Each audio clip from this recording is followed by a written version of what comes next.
Hello everyone, welcome to this episode of India News Stream Conversations.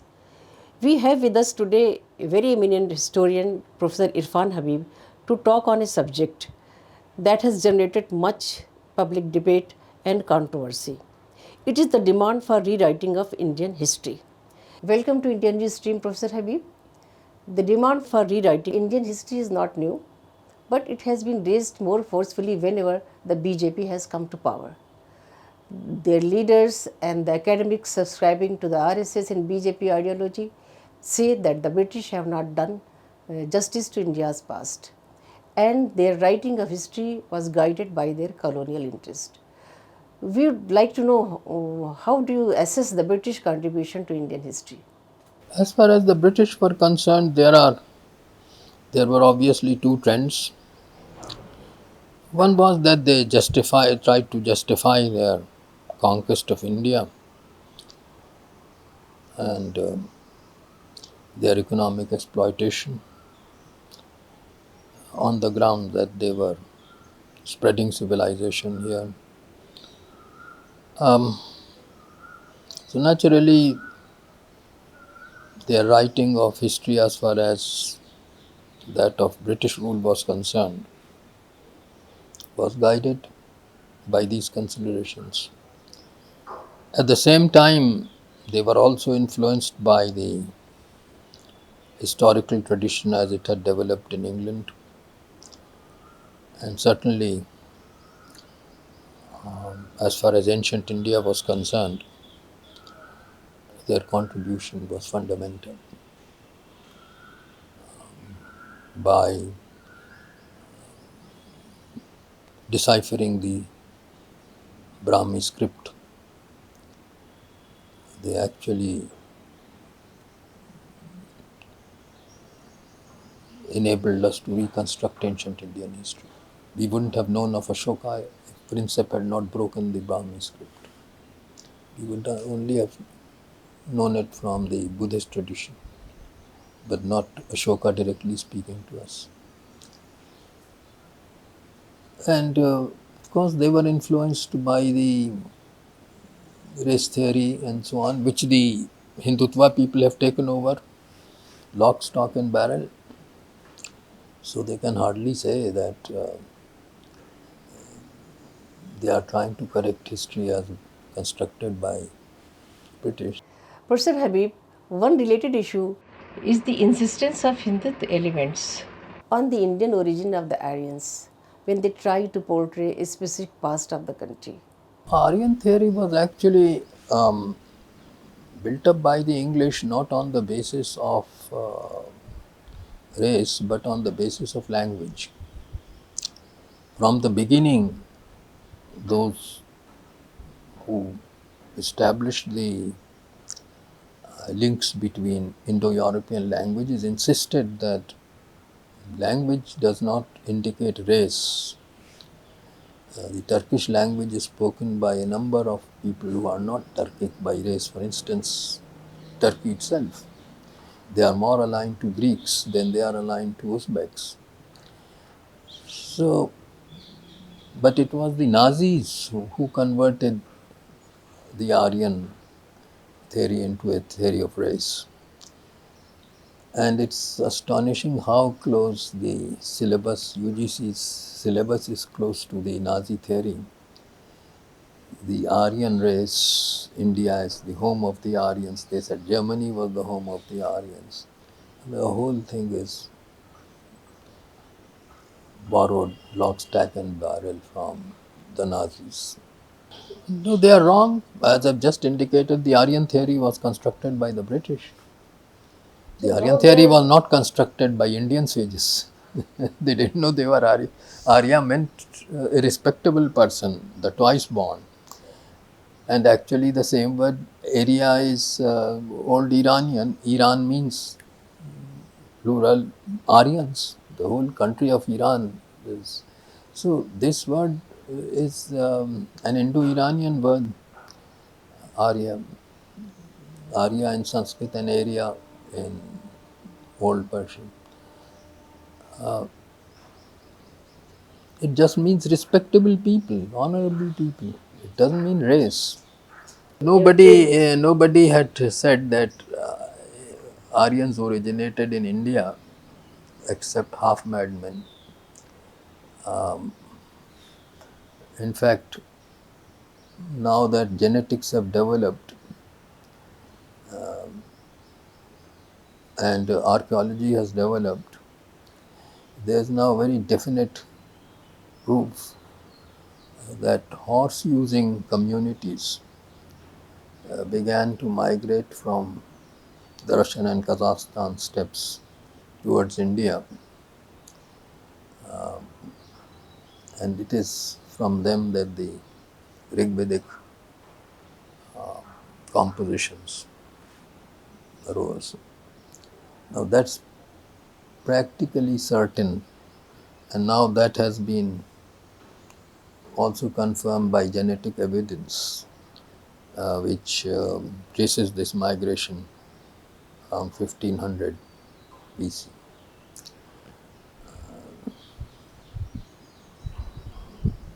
Actually, this was based on the fact that the so-called Aryan tribes were using horses, which were not domesticated in India. And therefore, the very fact that they were riding horses means they came from outside. So you can, and what is the difference between outside? How does it matter if they came from Central Asia and not from Himalayas? How does it matter? What if they came from Nepal or Bangladesh?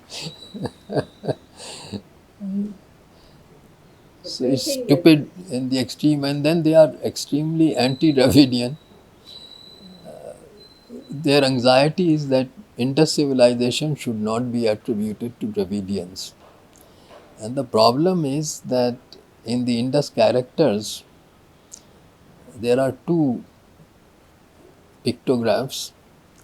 One, the fish sign, which is very common, and if it means something apart from fish, then it can only be Dravidian, because only in Dravidian languages have the word for the fish a number of other meanings. And then there is an arrow sign, which in Dravidian, Proto-Dravidian came at the end of the sentence, and here also it is always placed at the end of the sentence in the Indus. So these two indicators are very strong indicators of Proto-Dravidian. How does it matter to India if they were Dravidians? Dravidians are also Indians. I mean, why this particular Aryan fixation? What is wrong with being a Dravidian? So if Indus civilization is Dravidian, how does it harm the great self-respect of the Indian people?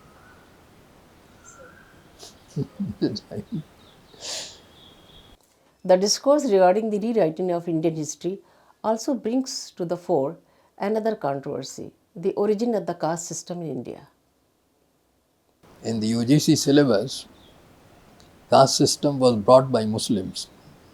The first mention of caste is under medieval India. Caste in Muslim society, caste in Hindu society. Previously there were no castes. But how then they make the origins of Rajputs such an important issue if there were no castes? Then why does the origin of the Rajputs bother them so much? But there is a whole topic on origins of Rajputs. Although we now know that Rajaputra in Sanskrit meant a prince, but later on a cavalry soldier. And Rajaputra meant simply a cavalry soldier, it didn't mean a caste.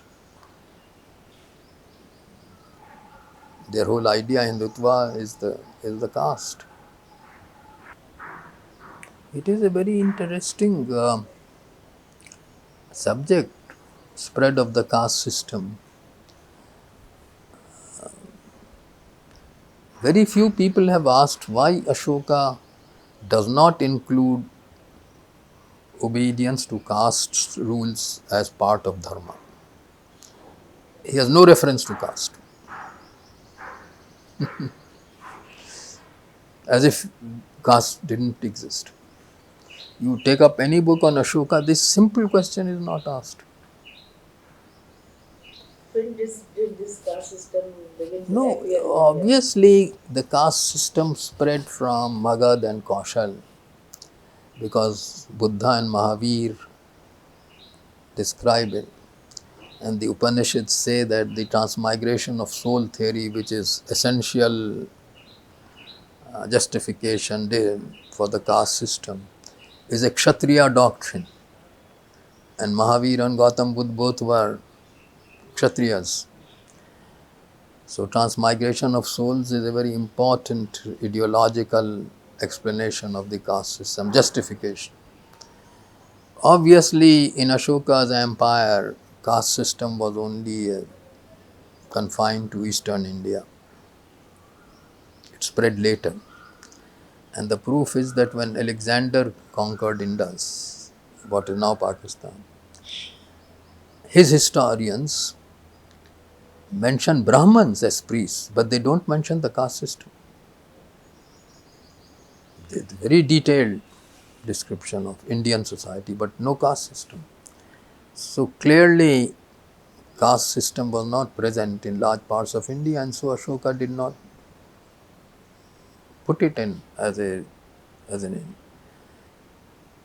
I think he probably rejected the caste system because Buddhists rejected the caste system, but even so, not to mention it at all is astonishing. You wanted agricultural labor and with stone blocks, iron not being available, you had to have 6 or 8 bullocks to pull the plough. So the owner of the cattle was really not the landowner, but the owner of the cattle was the main thing, and the ploughman was the laborer. And so he was not only Shudra, he was usually an outcast. So the whole system arose, I think, out of an agriculture where you had these heavy plows, and it is only by Mauryan times that the lighter plow came. And then, of course, you have the Indian peasant who is plowman and peasant the same. But if you look at Vedic verses, the plowman is the laborer and the cattle owner is the master. So also in Buddhist stories. So actually it is these things which interest one in ancient Indian history.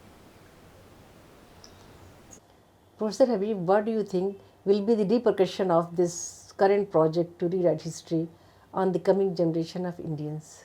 Indian people will be more illiterate, that is why. We will be more illiterate. No, there are no experts in them. I believe very few of them are even Sanskritists. You know, as the Chief Minister of Bihar has said, you can't change history. What has happened has happened. You can only lie about it. So, that they will do. So, what happened in Bajpayee's rule was that they removed the old textbooks and got 3 textbooks, one on ancient India. And in ancient India, they began that,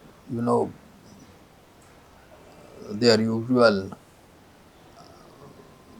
story that only the sacred places of Hindus are in India, although one is actually in Tibet.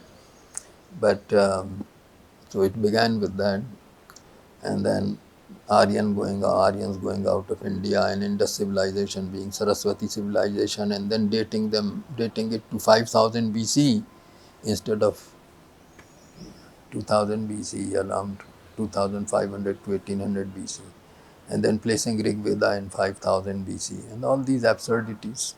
So, medieval history was always the Muslims committed all kinds of sins and so forth.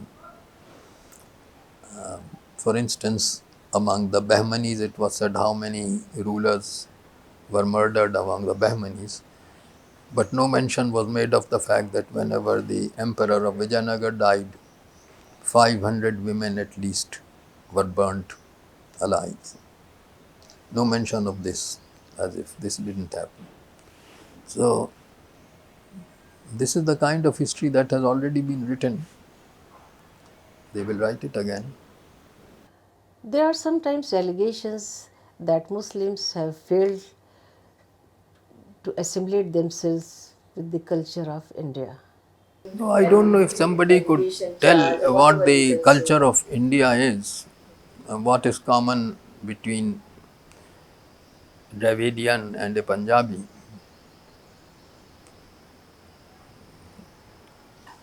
India is a country of various languages. It is not like United States.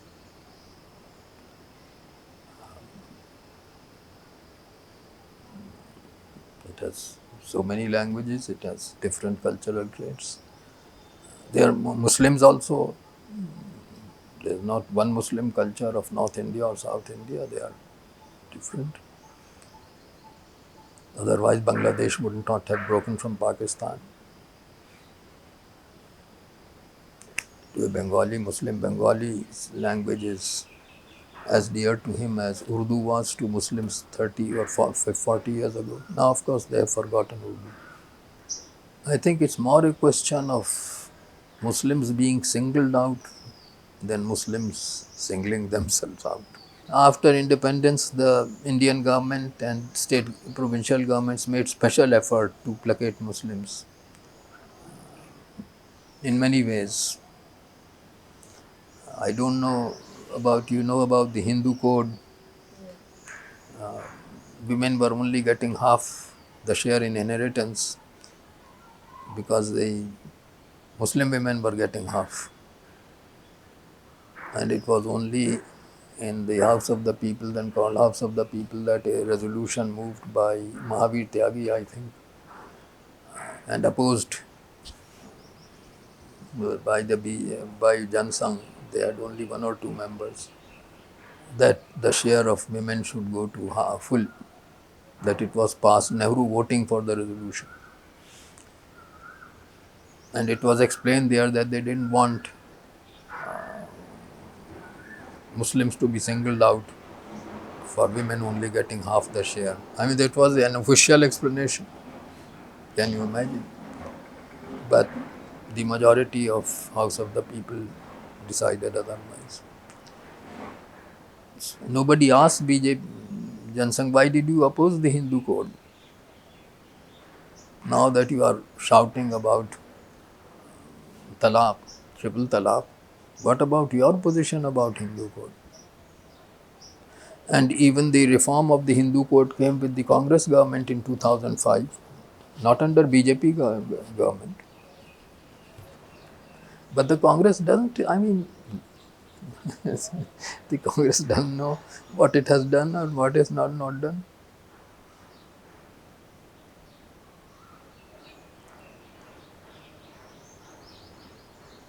So, there was an attempt was made to preserve the Urdu language despite the great enthusiasm certainly for Hindi after independence. Nehru recording Urdu as his mother tongue. Thank you so much, Professor Habib, for joining us at India News Stream Conversations.